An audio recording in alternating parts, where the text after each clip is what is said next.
Hey guys, welcome back to our channel. This is Rock Hard Ranch. If you're new here, we focus on keeping agriculture alive. My husband and I have a small herd of cow-calf pair cattle that we run.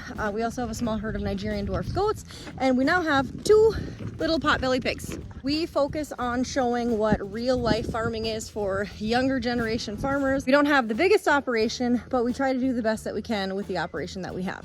Today we're gonna go through and do our nighttime chores. The goats have been fed twice today and they're literally acting like they've never been fed. So I have a bottle for the calf, I have milk replacer for the little pigs, and then we'll give the goats hay.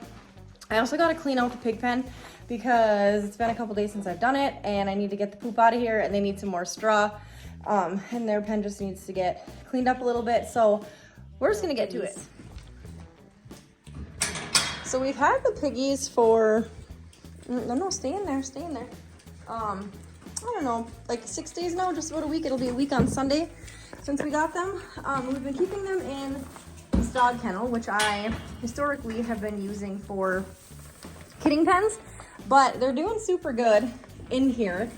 It's funny because they're like, I don't know, I guess I didn't realize this about pigs, but like truly, they literally sleep here under the heat lamp and they like poop in a different corner. So that's kind of nice that they don't just like poop everywhere, but we're gonna give them some milk replacer. Oh my, easy does it.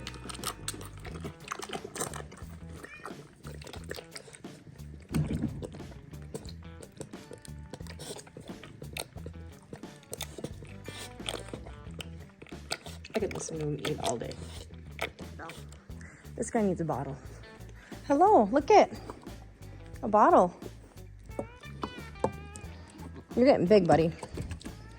This guy was just a very little tyke when we yanked him from his mom. He was part of a set of twins. So she had bull, heifer, calf twins. And after about, I don't know, probably 3 weeks, we just realized that mom didn't have quite enough milk for both of them. He was smaller than his sister, so he got yanked, brought into the barn, and truly has been thriving ever since. He is definitely bigger than his sister. We've been giving him 2 bottles a day, and probably for the last month or so, he's been getting grain. So he's really putting weight on, really growing. Our calves are gonna go pretty quick. We're gonna go check on the cows next and look at everybody to make sure that they're okay, but our calves are gonna be going. Man, I bet you they'll go probably for sure by the end of November if everything goes right. All right, let's go take a look at everyone and see how we're doing.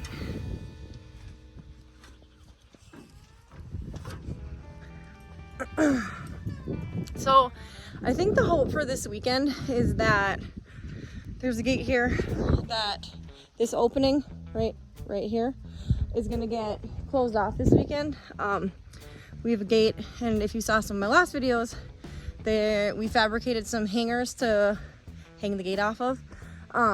So the hope is that we can get this opening done this weekend so we can close it so we can catch calves, because like I said, they are going to be ready to go here pretty darn quick. So this will pretty much complete our catch pen, because there is gate right there. Well, not really pointing the right way. So there's gate there to keep them caught. Also gate right back there, and then small gate over that way. So we have lots of options to catch them. And this year, when we have more cows and subsequently more calves, we just don't have the room to just like catch everybody in the barn, because typically we would just like catch everyone in the barn. Little bull calves looking at Slate. Catch everyone in the barn and then like sort them out from there. But everyone's not going to fit in the barn this year, so we had to have catch pens, which is totally great, because that was, you know, part of the plan and part of the process anyway, where we wanted to get more like pens made, more catch pens made to make working cattle easier. It's really hard to just push a cow into the barn without having a pen to push them into. It's really difficult to try to get cattle to move where you want them to move without having any sort of gates or any sort of pens to guide them. They don't go very well, and if the cows haven't been in the barn, they're not gonna just be like, okay, I'm gonna go in the barn.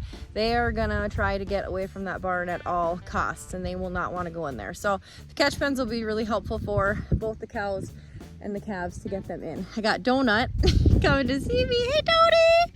She probably thinks that I have a cookie or something, which I don't. I have a dog treat, but I don't know if I dare give it to her. We can try. She can probably have a dog treat. She's glaring at Slate. They don't know. No, you're not gonna go chase him, actually. Look at dog treat. You wanna try that? What is that junk, huh?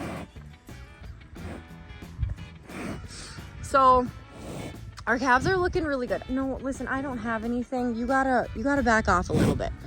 Our calves are looking super good. They got lots of good meat on their bones. They're growing super well. This is one of the first bull calves that was born. That other red one back there, that was one of the first bull calves that were born. They were born like end of January, beginning of February.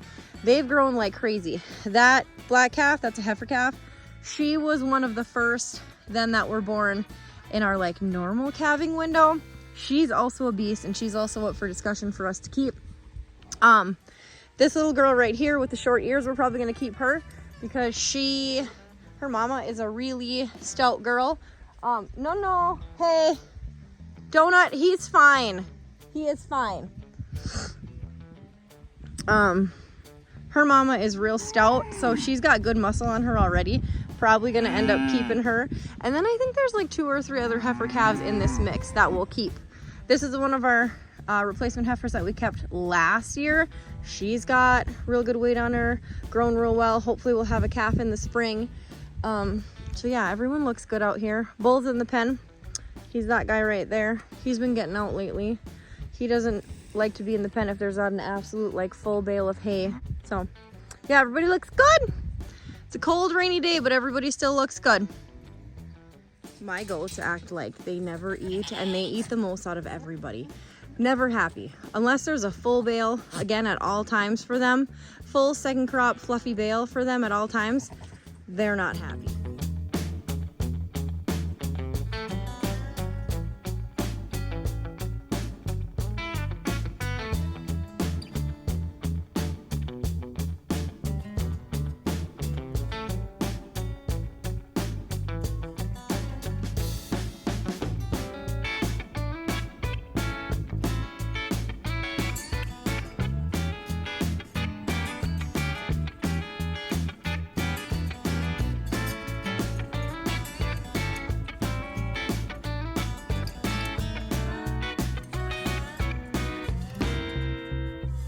I got taken from my chores a little bit, but I'm back now.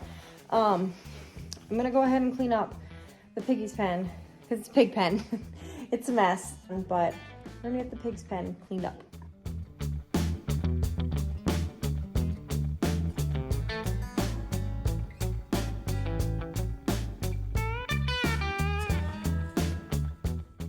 I try to keep this pretty easy, so I just brought a 5-gallon bucket of oats straw into their pen to give them a little bit more bedding.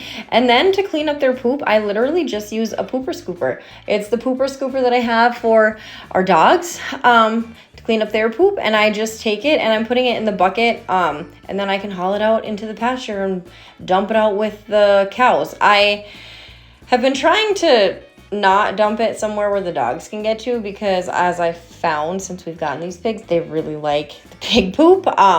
Different smell, I don't know what it is, but they are all into the pig poop, and I'm trying to keep them away from it as much as possible because it does stink. It smells very bad, and they don't stink. Like when I scratch them, I mean, they don't stink. Even when I hold them, they just smell like hay and straw. But yeah, just trying to keep it super easy. I took the kennel out so I have a little bit more space, and cleaning up poop with a pooper scooper.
They sleep in this corner, they poop in that corner.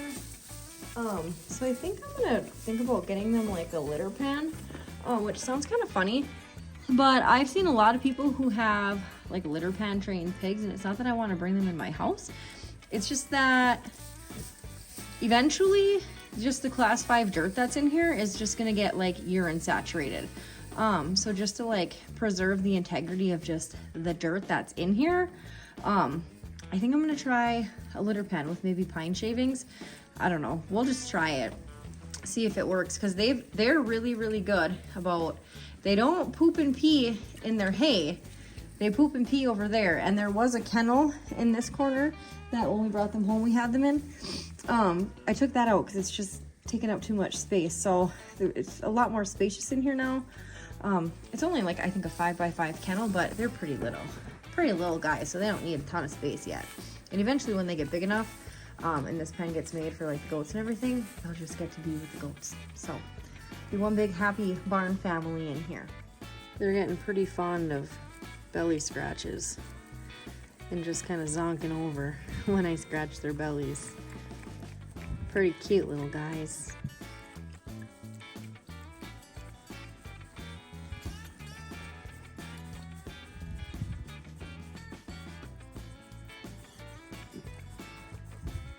I still don't have names for these guys yet. This black one that I'm scratching right now, I've kind of been calling him Pumbaa, but I can't think of another name. I don't even know that I like really like Pumbaa. I don't know. If you guys have any name suggestions for the piggies, let me know. They're both male potbelly pigs, and I just don't know what kind of name I want to use. I can't think of anything that's like super cute, so I really just say, hey piggies. I just call them piggies, but I feel like they need names. So if you guys have name suggestions, throw them down in a comment down below. Be much appreciated in getting these guys some identity. This guy's, his eyes are closed. He likes this. All right, guys, I think I'm gonna call it good with this video. Thank you so much for watching.